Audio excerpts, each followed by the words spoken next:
Hey guys, so today I'm doing a beginner's guide to makeup eyebrow application video, and this is going to be in depth. I'm going to be demoing all the products that I talked about in the beginner's guide to brows video, which I will have linked up here as well as down below, and I will also list all the products that I'm using. So in this video I'm going to show you how to use a bunch of different products, and I'm going to be having different looking eyebrows. But I just wanted to demo everything for you guys. So first I wanted to talk about tools. Both of these are from Revlon. I love them. So for tweezers, these are what I recommend. These are Revlon scissor handle tweezers. I like these so much better than the regular pinching tweezers. I feel like they're easier to hold. You just hold them like scissors. And they get all of the really tiny hairs. And I don't really have too many right now.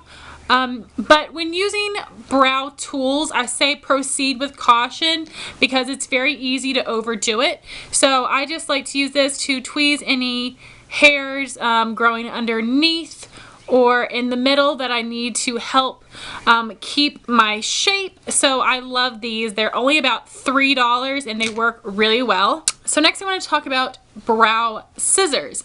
Now, this is something that is kind of scary.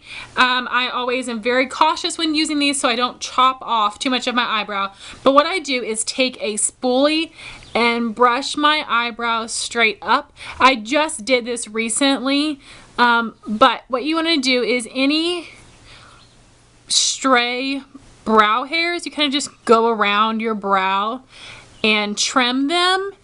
And you want to do a little bit at a time and then comb them back over to the way that you would have them lay. And this comes also with a spoolie, so if you don't have one, it comes with one. And the set costs about $10, which I know is a little expensive, but I think it's worth it. For me, my brow hairs are the same texture as the hairs on my head, so they do grow out. I don't get them growing in very much, but they do grow out and get long, which makes my brows look a bit messy. But be careful because you can trim them too short. I've done it and it grows back out for me, but just be cautious when using these. I recommend them both and I think they are great essentials. I do recommend both of these specific tools. I think they are great essentials to have to help maintain your brows. So if you have never done anything with your eyebrows before, or you haven't done anything in a while, I would recommend going to a salon to get them tweezed, waxed, threaded, whatever you would like. I like getting them waxed. It's a little bit painful, but it's quicker. And get them whatever shape you like, whether it is arched, rounded, whatever. But keep in mind that a stylist can only do so much with your brows, and that's what brow pencils and gels and stuff are for, to add in if you don't have enough hair.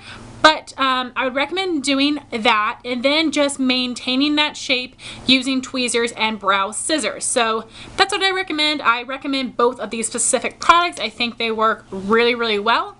So now I'm going to go into the demo. First, I'm taking this spoolie, just combing through my brows to get them going the direction that I want.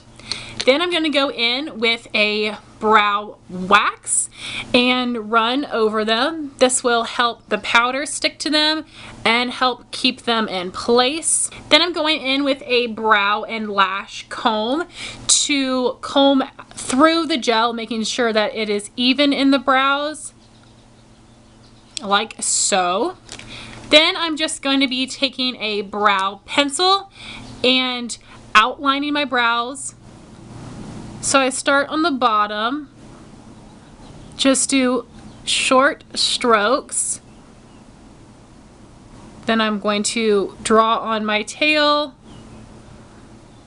and fill it in. Again, I'm following my natural shape. This will be different depending on your brow shape, but it is kind of the same technique. Underlining it, filling in the arch, then lining the top part, which will make it more dramatic. If you want it to be more natural, only underline the bottom. And then I'm going to square off the front, which is what I like. Of course, yours can be more rounded if that's what you prefer. And then if you don't have very many brow hairs, you can fill in the rest of your brow with a pencil, but I am going to fill mine in with powder for a softer look. So now that we have done that with the pencil, I'm going to take the spoolie and run through it again. I like to use the spoolie or the brow comb in between each step to just keep it looking nice. Then I'm going to take my brow powder and an angled brow brush to apply it. And I'm just going to use this to set the pencil and fill in the rest. So I'm going to start at the bottom and just lightly working this into the brow hairs.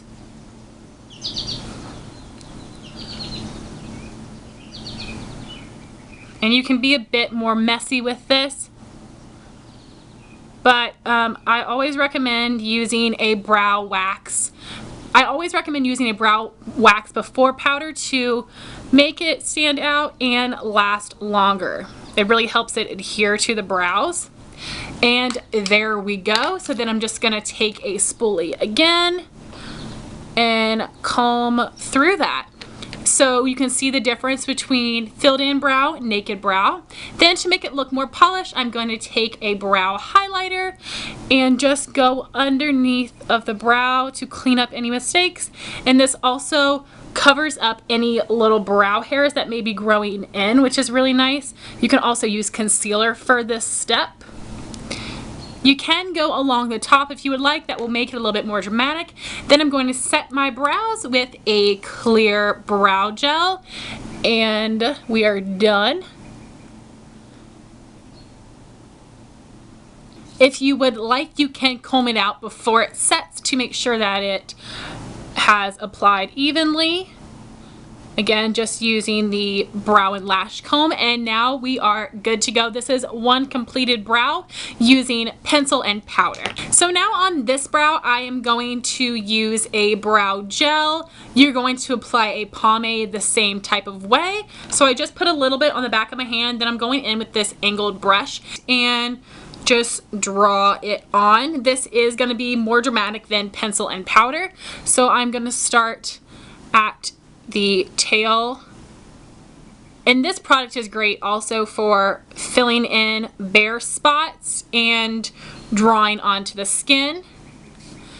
So I'm just gonna underline the brow, and this product and pomades can get a little intense, so just kind of be aware of that, and you want to be careful when you apply them. Then I'm just gonna run it through the hairs.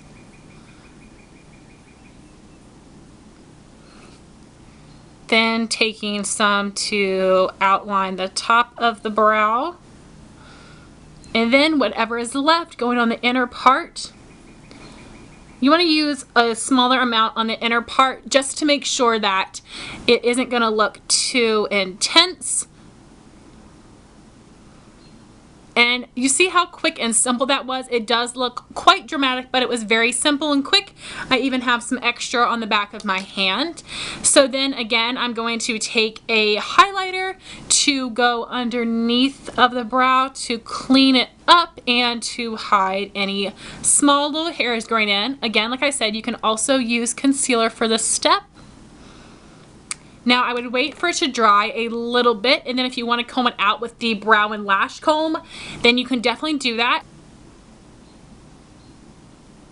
I would recommend combing out a brow gel or a brow pomade with a brow and lash comb instead of a spoolie, because a spoolie might move the product, but this will help comb it out nicely without messing up the product that you so carefully put there. And then this is an optional step, but I am going to set it with my clear brow gel.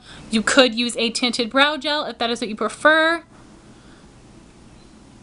And I'm just lightly applying this so I don't mess up that product. So there we go, there are both of the brows done. If you want a very natural look, I would recommend only applying a powder, and it really does depend on the shape of your brows and how many hairs you have in your brows on what you might like best or what works best for you. I personally like trying it all, so let me know if this was helpful for you guys, and leave your favorite brow products down below and your favorite brow tools. Thank you guys so much for watching. Please rate, comment, and subscribe, and I'll talk to you soon. Bye guys.